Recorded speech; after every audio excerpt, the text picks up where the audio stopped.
especially when you have things like continuous diseases like diabetes. You'll always need medication. So which one do you think is more important, marketing or sales? Every month, every week, you are your own boss. Correct. You have to look at your sales data and notice where you are falling short and where you're falling high. There's going to be studies that come up every year that I would not be familiar with. So hi, Anna Marie. Hi. Thank you for having this interview with me today. Of course. So I would like to find out from you how you got into sales and like what sort of things about yourself that you could mention today. Well, hi, my name is Anna Marie Bagan. I'm 25 years old. I've been in the sales industry for about 2 years, and the way that I fell into the sales industry was really just coming upon it. And I can see a lot of people around my age range coming upon sales that way as well, because currently the job market is not really the best. And a lot of people find themselves in sales just by looking around for anything and everything that they can find. And the sales industry is actually one of the industries that will ever be growing and always need people. So it was really just by chance, and I started working and I realized I actually enjoyed sales and marketing. They really do go hand in hand. Definitely. Yeah. And what's the backbone of sales? Like, you know, why it is that you so into sales? I think I've always been a very driven and hardworking person, and one of the best things about sales is that there isn't a ceiling of how high you can grow. There will always be more growth you can do, more expanding, and that means that the funds and finances as well in sales there's no ceiling for it as well. Definitely. So just what matters the most in sales is ambition and drive, and once you have that, you're good to go. You know, as you mentioned about the economy and how it's adulting right now, as being 25 years old, what sort of difficulties that you face? Or if you face any? Well, my specific sales field is in the pharmaceutical industry. And we have the pharmaceutical sales industry is completely different to all other fields, kinds of sales, because I'm a medical representative, which means I don't sell directly to someone. The way that it works is that I have to go into a doctor's office and convince a doctor to write a prescription, which then goes to the pharmacies. And the pharmacies are the persons who would be our customers, but I don't deal with the customers in direct contact. So it's really about building those relationships. And when you have doctors that are almost 2-3 times your age, sometimes it is a little bit more difficult to find common ground. But I think that's also one of the good challenges about sales, is that you're able to learn and grow and then connect with people who have all different backgrounds, all different ages, all different ethnicities and walks of life. So it would be a bit difficult seeing that, you know, the saying too young to be in sales, but like working with doctors and so forth, how they interact with you? Is it that they maybe saying that, you know, like, we hear your opinion about it. Yeah, well, it's really because this industry, especially in pharmaceutical, is about building relationships. So a lot of the older medical representatives have been in the industry for almost 10-15 years. They have built a relationship with these doctors for 10-15 years, and now coming in only with 2 years experience, it is like meeting a new friend, a new person, and it takes a while to get accommodated to them, get to know them. And after a while of having a years of relationship is when it builds. And then taking into consideration that I am young, I'm not married, I don't have kids, I'm not able to relate on that playing field with a lot of older people as well. Well, I don't look at it at a disadvantage per se, because at the end of the day, it's all about, you know, what I come here to have a conversation with you about. Yes, sometimes people may ask if you are married, if you have kids and so forth, but I don't see that as a disadvantage. It could even be an advantage for you growing in sales, and when that time comes, you know, you have your family and so forth. So some people look at it, and I would like to stress on that if it is that you're not married and you're looking maybe to grow in a company, they may not want to give you that position, but that's foolish, because that means now you have the time to put in that effort a bit more. So I don't see that being a problem, but I see many companies look at it. Like, I even went to an interview once, I wouldn't call the company name, and they asked about, you know, if it is that you're married and so forth, looking for somebody stable. But because you're married don't necessarily mean that you'll be stable in a company. There's two different things. Two different things. You know? And then you have the complete opposites, especially for women, where when you're married or when you want to when you have children, it's actually a setback. Correct. Because they don't want you to take that 9 months paternity leave where you'll be off the company for a certain long period of time. That is So why, there's yeah. advantages and disadvantages, and I do believe that family life should always be completely separate from Correct. life. Yeah, you're not supposed to. If someone asks, then after you say yes, but other than that, when it is I come to work, I come to work. I come to it, You yeah. know, so I don't see why it is that should be a problem. That's why I wrote the book Sales is Like Dating. Yeah. You know, because it's easy to correlate. But what sort of, you would say, struggles you face? You face any struggles, or it's basically smooth for you in the sense of sales, not pharmaceutical sales, but in the industry of sales? I do enjoy this field, and once you enjoy what you're doing, I wouldn't say there are any setbacks, but there are challenges. Yeah. And I think it's difference of wording, difference of perspective. Challenges is not a setback if Correct. you're willing to address it. So one of the main things about my industry and in the industry as well is that follow-up.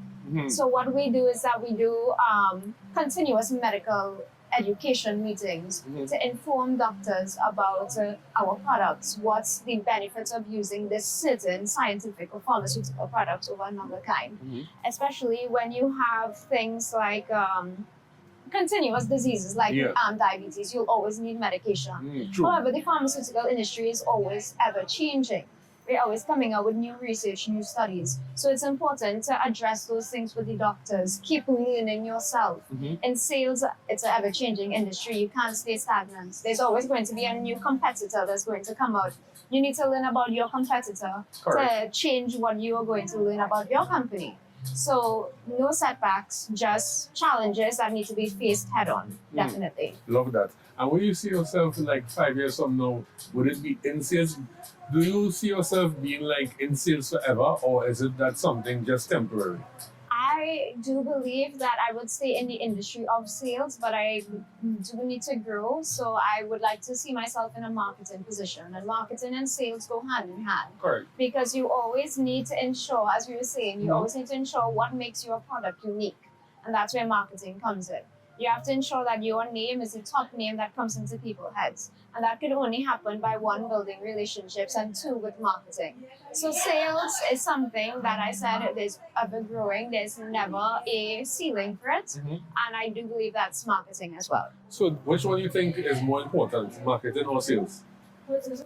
I think both of them are equal. You can't, if you go bad with marketing, these sales wouldn't show, and if you go bad with sales, marketing wouldn't show. I like that answer because, for example, right? Yeah. I'm in sales, but at the same time, in marketing correlates. It does. And I work with a company right now that is selling a lot. Yeah. But the supported marketing, it coming. You It know, is, and yeah. it just had a mishap where the communication level was. But what I realized is that I was selling so much that I wasn't really getting the marketing support. But the marketing support comes along.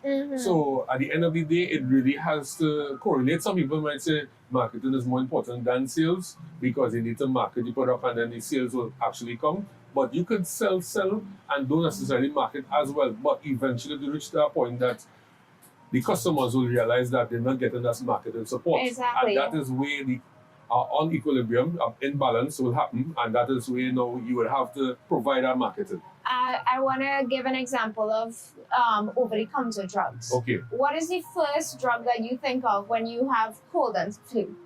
Panadol. Exactly. Yeah. Right? But there's so many other cold and flu medications on the field. Why is it that we always think Panadol? That's marketing. Correct. Right? Yes. So like I said, you can't have sales without marketing because when I say go take a Panadol, you already know what I'm saying. But if I go say another brand, you wouldn't know that brand as well. So I do believe that sales marketing always go hand in hand. And the sales and marketing team, when we work, we have to work together. In the pharmaceutical side, though, you are doing basically both on a much smaller scale. And I realize that a lot of companies, they don't have like marketing and sales equivalents, and they work discord, and that's a big problem. Because I could even mention it of this chain that they selling a particular product, right? And that is a high selling product. And the marketing not in sync with sales, so the marketing actually marketing that high selling product when it's supposed to be marketing the low selling product. Because if it's low selling, that means it needs a bit more push. And it reached a point that they realize now after months and months that they need to have marketing and sales together. And that's what's really good and important about sales is that every month, every week, you are your own boss. Correct. You have to look at your sales data and notice where you are falling short and where you're falling high. If you're falling really high on a place, then you can say, okay, well, these products will do well on its own for a few months. Let's focus on getting the lower selling products up a little bit, and then once they're at equilibrium, we can level the playing field, do everything. But you can't have products falling short, and that's where it's really important to always ensure that you are your own boss. You are keeping your sales in check, keeping your own marketing in check, ensuring that you are focusing on every product that you have in your inventory. Two things you said very crucial: data, and also making sure and market. Because when it is that you have the right data, you are able now to analyze situation to know if it is that you are over marketing or under marketing. And actually have that. Some people may think that they don't have over marketing, but they have a marketing budget. And if it is they go over, then after you cost the company, because the whole idea of a company is about profitability. Yes, you want to serve your customers, but you need to budget because everybody needs to be paid, workers and also shareholders within the company. So educate us a bit about the medical industry, the pharmaceutical industry, where some person may not understand about it, or maybe want to get into the industry. I want to, get a little more insight. I think that, as I was saying earlier, that the pharmaceutical sales is a lot different than regular sales. We don't cold call. We don't do email follow-ups. We are people who have to go in person. And as I was saying, we don't often sell directly to people. We are an indirect seller in a way, where we have to get doctors to write, and then the pharmacies are the ones who sell. And that's such an interesting and unique field, because when I did your sales and marketing course, it was an opening insight for me on what other industries were like versus mine. And I think it's really important to know that when you are in pharmaceuticals, that you have to have knowledge of the products. And that's in all industries and sales. You can't go and sell a product without knowing your product. And it's important that when you are speaking to doctors, you're able to list that scientific. That's why I think it's so important to have a small scientific background, at least, as well as a sales and marketing. You have to be an all-rounder in a sense of both fields. Okay, awesome. And if someone looking to get into the industry, what are some companies that they could look at? Well, there are lots of distributors of different pharmaceutical companies. We have Smith Robinson, who recently turned to Aventa. They do over-the-counter products as well as prescription products. So there are two types of products: prescription products and over-the-counter. If you're doing over-the-counter, you're able to see more than just medical professionals. You're able to see even chiropractors, anyone who will be able to just say, hey, take a Panadol, take a cold and flu medication. Prescriptions are a little bit more iffy. There are a lot of pharmaceutical companies from all over the world. We have German, which is Denk. We have Canadian, which is Apotex. We have Indian, which is like Ipca and MSN. So it's a worldwide thing. And one of the good things about sales, even pharmaceutical sales, is that you get to travel and you get to see all these companies from different countries and how they work as well. Okay, nice. So you have traveled to other countries? Yes, I've traveled to Jamaica, and I believe Colombia is up and coming. Okay, nice. Yes. So you have to get in your Spanish even. So when it is you go Colombia, you could say some. So okay, nice. And what it is that you would like to tell the audience, those especially young women who want to get into sales or entrepreneurship? Because I always say that sales is basically a stepping stone to be an entrepreneur, because you are your own boss. You work for yourself. So what sort of advice that you would like to give to young women and young people who want to get into sales and maybe even further become an entrepreneur? Yeah, I think sales is one of those industries where you don't need to have a degree. You just have to have people skills. And that's what's most important. And sales is not only pharmaceuticals, it's not only car sales, it's not only medical pharmacy sales. Sales is as simple as something as selling agricultural seeds. It's something as simple as having your own clothing store. And I want people to notice, as I was saying, that there is no ceiling in sales. You can, you are your own boss. You can have sales in computer industry while also having sales in the clothing industry while also having sales in shoes industries. It's you can do anything, and I think that's what I love about sales. Even if you're doing art, if you're an artistic person, you need to have that background in sales and marketing, because how are you going to market your art? How are you going to show yourself as a person? And this is not sales and marketing is not only for the industry but for yourself. How do you want to present yourself? How do you want to market yourself? All of these things come into daily life. Sales and marketing is not only a industry or a job market, it's every day.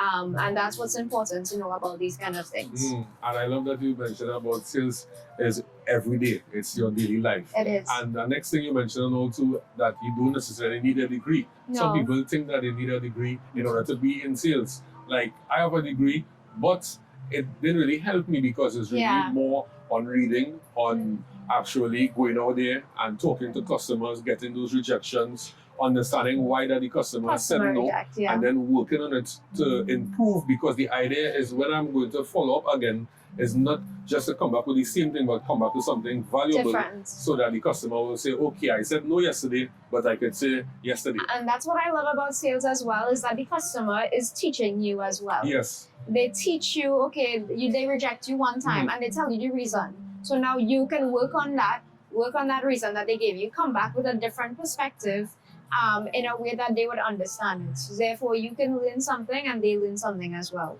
Especially in the pharmaceutical industry, my background, I do have a degree, my background is in science. However, there's going to be studies that come up every year that I would not be familiar with. And awesome. Let me just edit this. Yeah, and basically, you are a doctor and I'm the patient, because at the end of the day, in sales, it's all about diagnosing the customer to understand the problem that they are being faced with and then provide a prescription. Yes, it is. So basically, everybody in pharmaceutical sales, in essence, when you think about it. So thank you very much for your time. It was really awesome having a conversation with you. And I would really say that you are knowledgeable in sales and marketing. And being a young individual, I'm seeing your success level being very high, and the fact that you are still in sales is awesome. Yes, thank you. Welcome.